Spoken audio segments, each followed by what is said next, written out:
All right. Well, thanks for the introduction. I want to talk about uh, hacking a story. Um, just here. Okay. This is my Twitter handle, which you want to ask things. Wilco with a K, VIP, easy to remember. I'm at work at the KRO NCV, and as I said, my department, I'm head of the department Digital and Innovation, and my department specializes in prolonging the experiences that people have on television and radio, and deepening it through digital media. So normally when talking to a crowd, you tend to look at the crowd and place them somewhere, and to look at an audience and think, well, this is more technology based. Some people are really, want to innovate and change things and want to be disruptive, and but other people, other companies are somewhat more traditional and tend to think in stories. So technology is a tool, and stories are also a tool to get to something. And on a personal level, people are digital illiterate. You still have them, and web savvy at the other end of the spectrum. So when I came to work in broadcasting media, I saw that the television people, most television people, are in the left lower quadrant. And you even have another special category which wouldn't fit on this scale, and these are journalists. These are really hard. They're left below, far in the stairs are under. And me, myself, I'd like to think of myself being up there, web savvy and think about technology. And you as a crowd, the developers, the conceptors, you're even more smarter than me. And I would place you above me. You think in terms of technology and you think in terms of possibilities. But in my experience in the last few years with the television people, what I try to do is get them to the right side. And not the right side, but the right side, the more web savvy side. Still use their stories as a tool, but get them to prolong their TV experiences, to deepen it with the audiences, to get new audiences. Which is really important for broadcasters, as I will show in a few minutes later. But in my 10 years of experience in the broadcasting industry, I saw that not only the TV people have to move, I also had to move, because you can think in terms of technology, but that won't help you. That's what I've learned. You got to learn to use stories to get things across. Technology is a tool and not a purpose. So I would dare you, I would ask you to try to do this weekend, to get yourself, think about concepts that people really want to use, to think in stories, to get these people, to engage people, and have them use your product. So why would a broadcaster want to do this? Dutch, don't read, I'll just tell you. Our viewing audience, this is particularly for journalistic programs, is really old. It's really, really old. Even for our younger programs on the Channel 3, for those who are Dutch, it's 40 plus. So there's really a need for us to innovate and get in a younger audience. If you ask people what media they would miss, you could see on the right side that older people really gonna miss TV. On the left side, you would see that younger people, age 16, 24, ain't gonna miss TV. They're gonna miss their mobile phones. So there's really a shift in use of platforms, and a journalist once said to me, well, it doesn't matter that we're reaching old people because there still are a lot of old people in the Netherlands. But I think that's a wrong way of thinking. The strange thing is that the average amount of time that people watch TV is still 3 hours for older people. Younger people is 30 minutes less, 2.5 hours of television each day on average. But the thing that distincts younger people from older people is the somewhat strange color, this one. But then on the left side, you can see that younger people are completely into communication. Social media, WhatsApp, Twitter, Facebook, etc., Instagram, everything. So as a media maker, you really have to think, you want to be on those platforms, but you also want to use the philosophy of those platforms in your own concepts. So another statistic in Dutch, but the average person between 13 and 19 looks 200 times plus a day on its mobile phone. So that's every 4.3 minutes younger people will watch their mobile phone if they're sleeping 8 hours a day. So that's amazing. So before skipping to the examples, I want to tell you what it delivered us, what it did for us at KRO-NCV. Just a few statistics. The first one is that with our most popular quiz, it's called The Smartest Human. There are 1.5 million watching it on television. The average age of the viewer is 58. The average age of the user, of the app user, of the quiz player is 32. It's completely different. If you look at transmedia stories for younger audiences, which we do a lot, we have episodes of 10 minutes every day on television during 6 weeks. The average user visiting time on our website is 12 minutes. It's more than on TV. It's 80% returning visitors within those projects, and I will give a few examples of them. So what we've learned in the past few years is that the behavior is changing. We're having new platforms. We're reaching a younger audience, and a newer, an extra audience, people who play a game but don't watch a TV show. You get off-season relevancy for us. You can play a game anytime. You don't have to play it just during a TV program. A lot more engagement, etc. So here are some examples which we do in a few genres. Transmedia. The first one is, which got it all started for me, was Spangas. Spangas is a daily high school soap, and you can see it every day.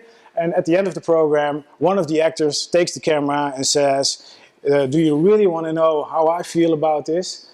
Go to spangas.nl. And if you go there, you can just see a confessional video. But what we also made is like a social network. It's a social network where all the actors are active, tell about their feelings, what happened to them. But you as a visitor can also do that. You can also participate in the social network. And these people, these actors and these visitors can interact with each other. That doesn't happen all the time, but it does happen. So people, the kids, do have a feeling like, wow, it's an amazing feeling. So Spangas really prolongs the storylines online. And what we did successfully for younger people, at a certain moment we thought, well, would this work for older people too? And the answer is yes. We did In Therapy in Dutch, and it's an adaptation of In Treatment from HBO. And what we made central to the concept was a mimic of a telephone app of the psychoanalyst. And you could read his emails, check his telephone, who called him, read his text messages, see what was in his calendar and the changes that were made. And if there were changes made, people would talk on it on Twitter, like there's something happening, we have to watch it tonight. You could really call those numbers and phones would start ringing in our offices. People were leaving voicemails, people were communicating, adult people were communicating with fictive people. It's unbelievable. It was really successful. So we have this continuous story. So why do we do it? So we have this continuous story. It's a drama show, but at this moment still, we can't give you the next episode. You still have to wait for a week to see the next episode. So the point that I'm trying to make here is that you have to look for the relevancy, for the immediacy of what a consumer is looking for. So the consumer doesn't want that the show is stopped. He wants or she wants the next episode. We can't give it, we'll give you something else to fulfill that same need, which is transmedia. We also do this a lot for our kids. I won't bother you with the storyline of this one, except for someone shot and the kids can help investigate who did it. But the thing is to get to this map and to uncloud it, to get more content, hints, etc., they have to play a game. In the first year, we did this like a one-on-one game. You could play a game and get hints. But in the second year, we tried it another way. Like collectively play. So the kids have to collectively play and get a lot of points for getting extra content and hints, etc., to get a step ahead in the storyline. So still, here's something else in between, which will fulfill that need, but you'll have to earn it. Now, the quizzes, The Smartest Human, what we talked about, it's one of our biggest successes. We've got more than 1 million downloads now here in the Netherlands. And the thing is, when The Smartest Human was launched, when we were thinking of launching it, everybody said you have to make a second screen. But the conversion of second screen applications is really low. And the thing is, when you have a second screen application, you just use it 50 minutes. A day, and that's not what you want. If you're watching telly, you're doing the quiz in your head, and the need that you have is playing the quiz all the time, playing the quiz with your friends, family, etc., or complete strangers. So this is what we did. We mimicked the show of The Slimstermans. We adapted it into an app which you could play. And that led up until, what I said, 1 million downloads. 2.5 weeks ago, 1 against 100 was launched, which is has a bit more of a commercial feel to it, but it's also a cool program. You can play it one-on-one, and the cool thing, extra thing that we did now is you could really play 1 against 100. So you have to wait until 100 people have came into a room, and you can play as on TV and be the smartest one. You just don't get prize money. That's the only difference. Which is really successful, by the way. In 2.5 weeks, we're almost up until 200,000 downloads. So no second screen. What makes it urgent? Relevant for people. That's the question that you have to ask, I think. So interactive. This is something that I'm really proud of. It's called the Monitor. Previously Altijd Wat Monitor. It was it's an investigative tool, and it was a part of a program. But it became so successful that it got its own program. And what it does is this. Journalists normally think about one thing, and that's getting their story out. They publish it in a paper, they publish it on TV, and that's a single moment that they think about. And this is not mine drawing, it's from Jeff Jarvis, and Jeff Jarvis said, "Dear journalist, this is not the product that you make, the story. Nowadays, this should be the product, the complete process. Nowadays, people are used of being interactive, wanting to help, getting feedback from companies, etc., etc. So launch an idea, discuss it with your audience, get answers, do interviews, publish before the big publishing date. Then there is that story, but you get corrections, etc., and it all goes round and round. And I'm really pleased to say that it took me like 3 years to get this between the years of journalists, that this would be a cool thing to do. And now they see that we get a lot of public help. So crowdsourcing really helps, the Monitor, I should say, really helps the Monitor in doing research. And what you see is we start with 1 question and it ends up in 10 questions, and it's really unbelievable. So people can contribute, follow how a story develops, feel connected, etc.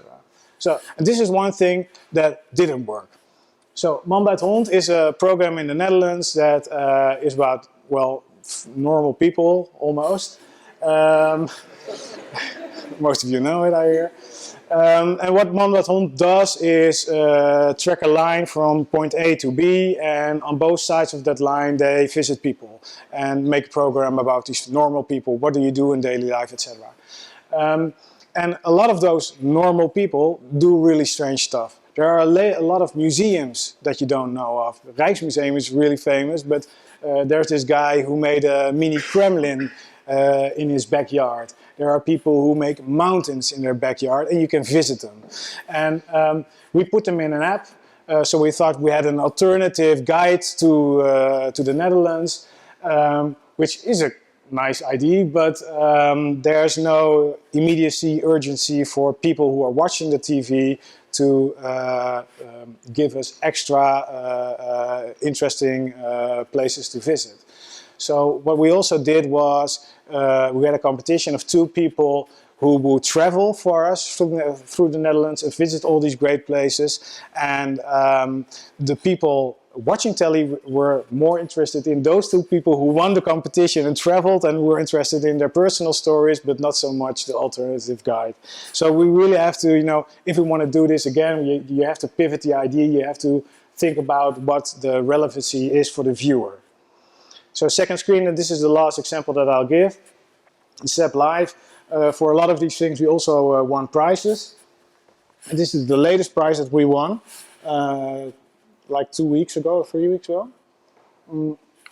ZAP Live is a kids program. It's live on Saturday morning, from early to noon, I believe. And it's a live setting, as you can see. And from that studio, a lot of programs are launched. And then back to the studio. So the problem is how do you get a viewer from watching from the first moment until the last moment. So what we did is look at what children like. They like drawing. If you have little kids, you know they draw a lot on iPads, etc. So what we do is we give them an assignment at the beginning of the program.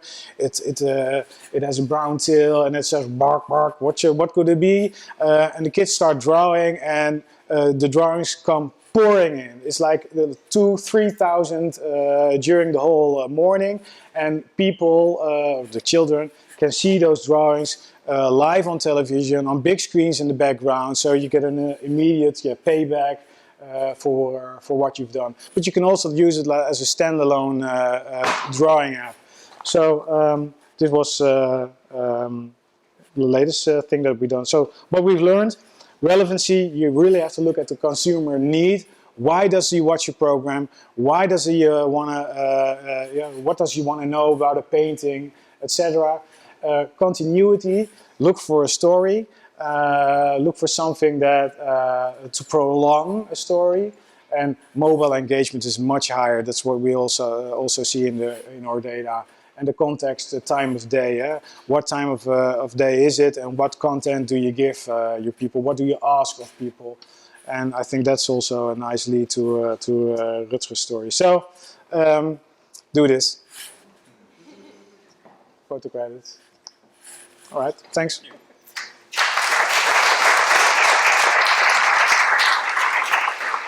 Are there questions?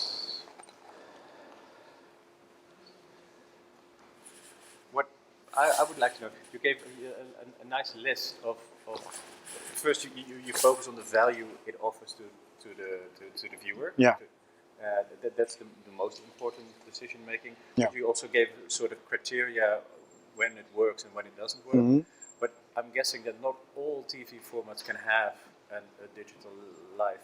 No. How does this decision making process go? How can you prioritize? Well, if you analyze a lot of TV programs, you can see what kind of TV programs are successful on TV and also online. And a daily show, that's the best thing to have. If you can, daily talk to people, say to people, you have to download this, that really works. But also, like I said, a story. Even the slimste mens has some kind of story in it. If you miss an episode or several episodes, you will miss the development of the characters in the program.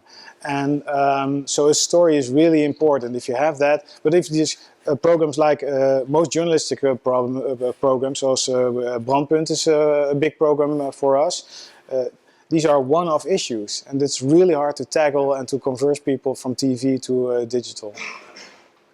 Okay. All right, cool. Ja, mag zeker.